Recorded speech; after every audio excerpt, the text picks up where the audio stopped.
नमस्कार साथियों, आज आपके बीच दिसंबर सीटेट प्रदेश अध्यक्ष श्री त्रिपुरारी झा जी लाइन पर हैं। आइए इन्हीं की जुबानी दिसंबर सीटेट अभ्यर्थियों के भविष्य की चर्चा का कुछ अंश सुनते हैं। सर, हमारे चैनल पर आपका स्वागत है। सर, मैं दिसंबर सीटेट अभ्यर्थियों के भविष्य को लेकर काफ़ी परेशान हूँ। हमारे मन में कई ऐसे प्रश्न हैं जिसका जवाब आपसे जानना चाहता हूँ। प्रश्न पूछा जा, पूछिए। जी, मेरा पहला प्रश्न आपसे यह है कि क्या दिसंबर सीटेट अभ्यर्थी का यह हक नहीं है कि वे भी इस शिक्षक बहाली में भाग लें? दिसंबर सीटेट अभ्यर्थी का सर पूर्ण रूप से हक बनता है कि वर्तमान में चल रही नियोजन प्रक्रिया में वह भाग ले, क्योंकि जब न्यायालय से फैसला आया था 23 जनवरी को, उस समय में जुलाई दिसंबर दोनों सीटेट अभ्यर्थी पास थे और माननीय न्यायाधीश के द्वारा जो यह फैसला दिया गया उसमें कहीं भी जुलाई दिसंबर मतभेद नहीं है। इसलिए दिसंबर सीटेट अभ्यर्थी का पूर्ण रूप से हक बनता है कि वर्तमान नियोजन प्रक्रिया में भाग लेना सुनिश्चित होना चाहिए।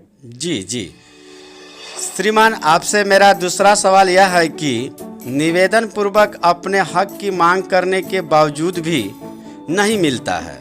ऐसे में अभ्यर्थी न्यायालय की शरण में जाते हैं। क्या न्यायालय से अपनी हक की गुहार लगाना गलत है सर? न्यायालय में अपनी गुहार लगाना यह हम संविधान के तहत एक न्यायिक अधिकार है।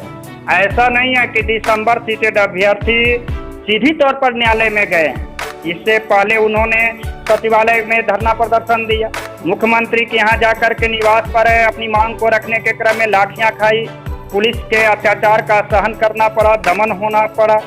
जब देखा सीटेट अभ्यर्थी पूरे प्रदेश का कि हमारी बात कहीं मानी नहीं जा रही है, अब अंत में एक ही रास्ता बचा हुआ है कि हम लोगों को न्यायालय से ही एक रास्ता मिलेगा, तब एक आशा के रूप में आशा ले करके सीटेट अभ्यर्थी पूरे प्रदेश का कोई जब प्रक्रिया बचा हुआ नहीं था कि सभी रास्ता जब बंद हो गया तब न्यायालय में गया है और इस आशा के साथ गया है कि हमें निश्चित तौर पर न्यायालय एक भगवान का स्वरूप होता है और वहां से हमें जीत मिलेगी और हम वर्तमान नियोजन प्रक्रिया में भाग लेने के लिए भाग ले सकेंगे। इसी आशा के साथ न्यायालय में गया है।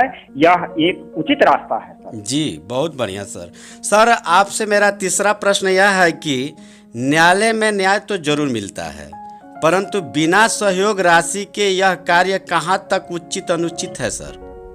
सर, हम और आप या पूरे प्रदेश के सीटेट अभ्यर्थी सभी माइंडेड हैं जी। सभी यह बात जानते हैं कि न्यायालय में मुकदमा लड़ने के लिए, केस दायर करने के लिए आर्थिक सहयोग की जरूरत होती है जी। या आर्थिक सहयोग के बिना हम केस जीत नहीं सकते हैं। लेकिन एक अहम मुद्दा बनता है कि केस लड़ने के लिए जो आर्थिक सहयोग हमारे जो बेरोजगार साथी देते हैं उसका सही सदुपयोग हो या आय व्यय का ब्यौरा जो धन संचय करता है, डोनर है, उसका काम है पैसा देना, लेकिन जो पैसा संग्रह करता है उसे ब्यौरा प्रस्तुत करना चाहिए कि कितना पैसा आय व्यय हुआ है और उसका सही सदुपयोग हो। सही सदुपयोग होने पर यह एक दिसंबर सीटेट अभ्यर्थी की बेरोजगार की आय है, एक पसीना की कमाई है जी। उसका सही सदुपयोग हो।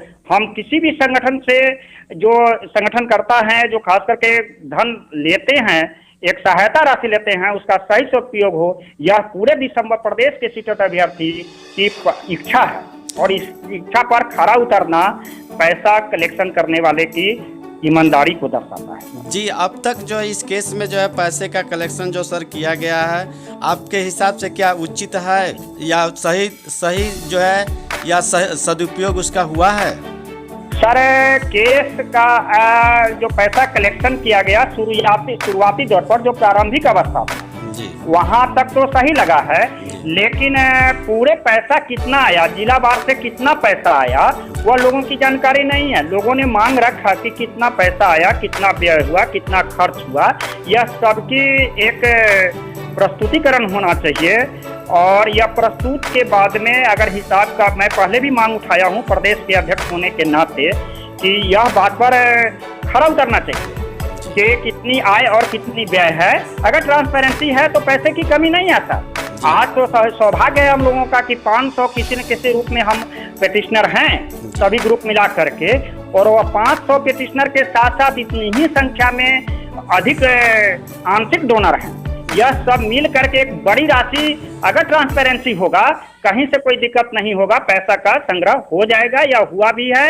इसलिए ट्रांसपेरेंसी जरूरी है, विश्वसनीयता जरूरी है। जी श्रीमान, अंत में मैं आपसे आखिरी सवाल पूछना चाहता हूं कि हम अपने हक की लड़ाई में जीत के कितने करीब हैं?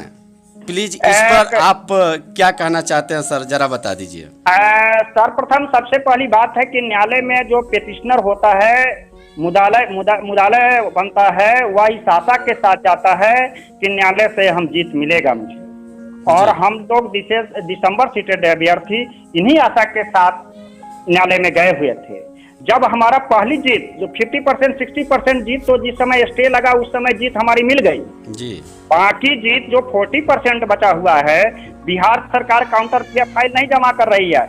हम न्यायालय से यह आशा करते हैं कि अगर बिहार सरकार इतना ही देरी करेगी तो हमारे माननीय उच्च न्यायालय के न्यायाधीश से हम लोगों का यह अपेक्षा होगा कि एक तरफा वन साइडेड हम लोगों का जीत में फैसला बदल दें, और जीत तो सुनिश्चित है सर, इसमें कहीं कोई शंका नहीं है। मैं पूरे दिसंबर सीटेड अभ्यर्थी की तरफ से एक प्रदेश अध्यक्ष होने के नाते यह मैं पूरी तरह से मैं आसान्वित हूँ कि दिसंबर सीटेड अभ्यर्थी के न्यायालय के फैसला के बाद बिना पार्टिसिपेट का नियोजन की प्रक्रिया संभव नहीं होगी। यह न्यायालय से जीत हम लोगों के पक्ष में मिलेगा, यह हम लोगों का आत्मविश्वास है सर। धन्यवाद सर, आपने हमारे चैनल पर अपना कीमती समय देने के लिए। आपका भी धन्यवाद हो। आप जो हमारे दिसंबर सीटेड अभ्यर्थी की मांग को रूबरू कराते हैं पूरे प्रदेश के साथियों के साथ, इसलिए आपको मैं तहे दिल से धन्यवाद देता हूँ। जी धन्यवाद साथियों। जाते जाते मैं आप सभी को याद दिला देना चाहता हूं, ऐसे धमाकेदार इंटरव्यू एवं ताज़ा अपडेट पाने हेतु आप हमारे इस चैनल को अवश्य सब्सक्राइब कर लें, साथ में बेल आइकन दबाना न भूलें।